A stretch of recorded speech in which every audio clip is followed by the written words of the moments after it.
Welcome to Vanderbilly.com. This is in response to a request for lessons on songs by the power pop pioneers Raspberries. Not the Raspberries, just Raspberries. And I'm going to cover Go All the Way, which was a really big hit for them in 1972. The band had two guitars, but I think you're going to be able to pick up most of the sound with one. But there are two things about this song to keep in mind. One is that it has a lot of chords, so it may require a little bit of time to get the sequencing down. And two, while most of those chords are standard major and minor chords, the voicings tend to be high, so you're going to be playing a lot of them, above the 5th fret, up the neck.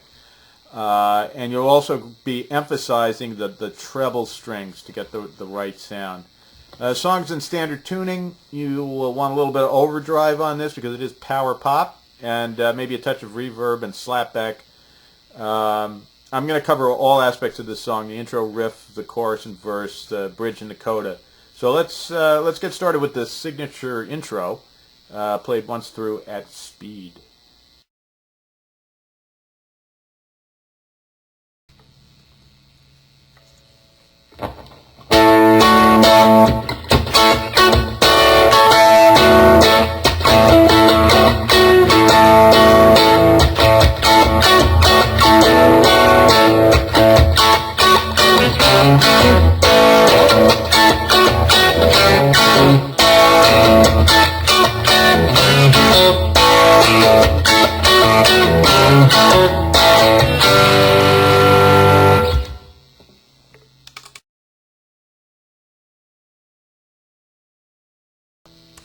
Okay, the intro,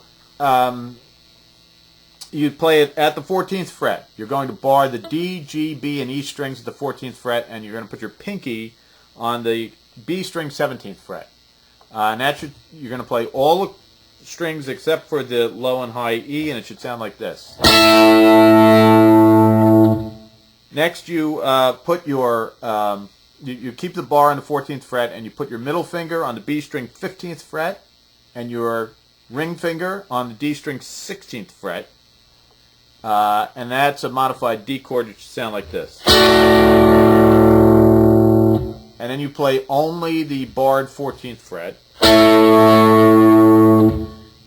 You do a little palm muting and chuck-a-chuck sound, just like. And then you play the 14th fret followed by the modified D. Should sound like this. So the whole thing is slowly is just you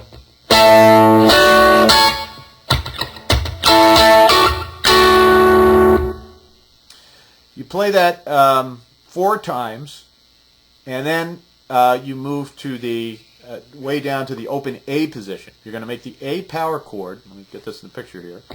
And don't play it yet. You're just going to put your middle finger on the A string 3rd fret, and you're going to play that and hammer onto the 4th fret with your ring finger. Then you play the A chord with an upstroke. So it's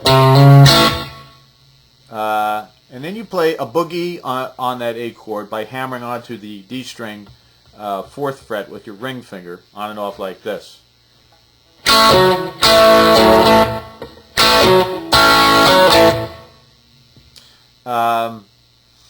So that slowly should just sound like this.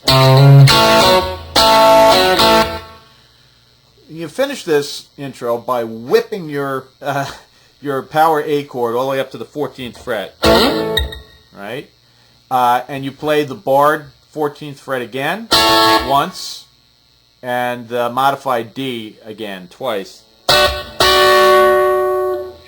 So slowly that whole thing is just.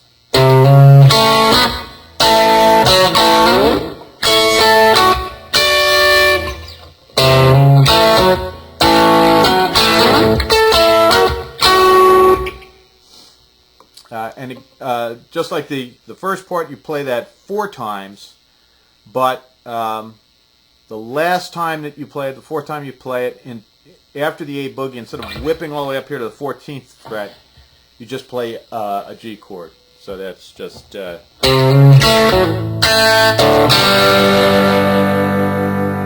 then you're ready to do the verse and the chorus.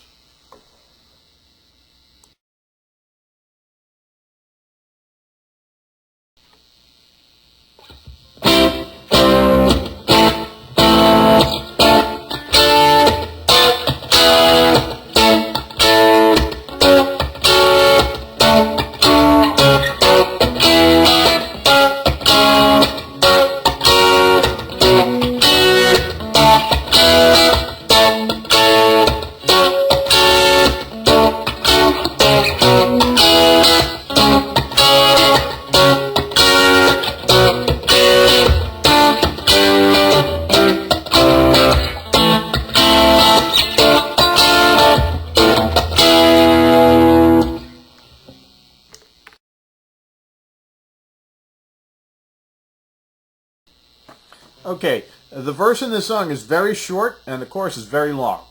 And so there's a lot to remember here, and we'll have a few tricks to help you remember it.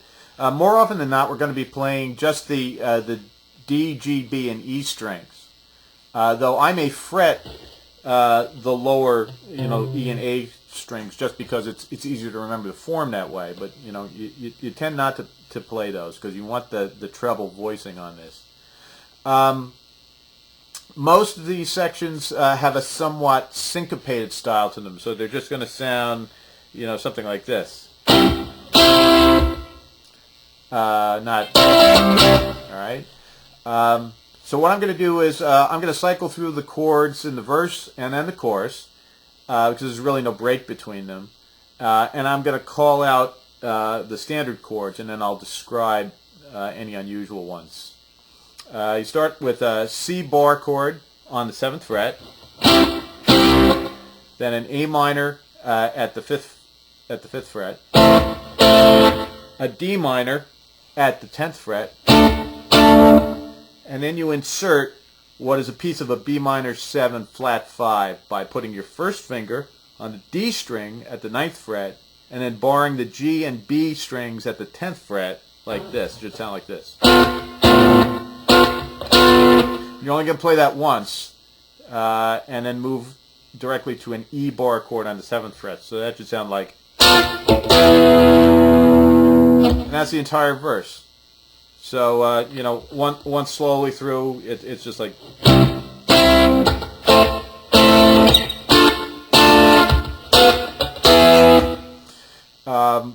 Then you move into the chorus, which really dances all over the place, and it starts with an A bar chord at the 12th fret,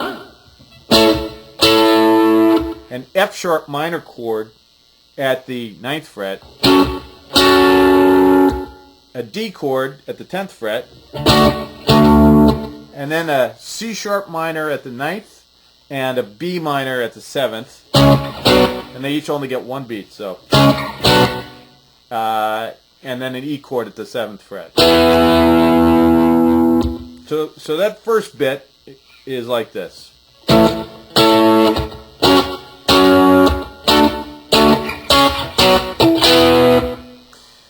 And you can think of that as sort of the first segment because that's going to help you memorize this. You can practice it in segments and get them all down.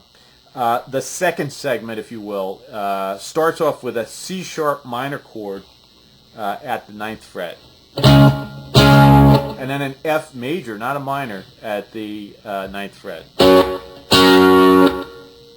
then a B minor at the 7th, and then a D minor at the 5th fret, and an E at the 7th.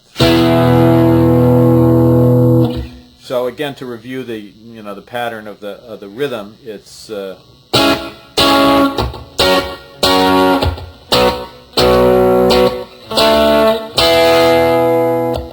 and then you once you've gone through those two segments, you play them again, and everything is the same after the first verse, except that when you get to the very end, instead of playing, you play D minor to G, a bar G at the 10th fret instead. So, and then you're ready to go back into the second verse. So you run through the second verse, and when you get to the chorus, again, those two segments are the same, except that variation that you just played with the G, you don't play it. You play into the E, the second run through. So, and then you're ready to go into the bridge, which is what we will cover next.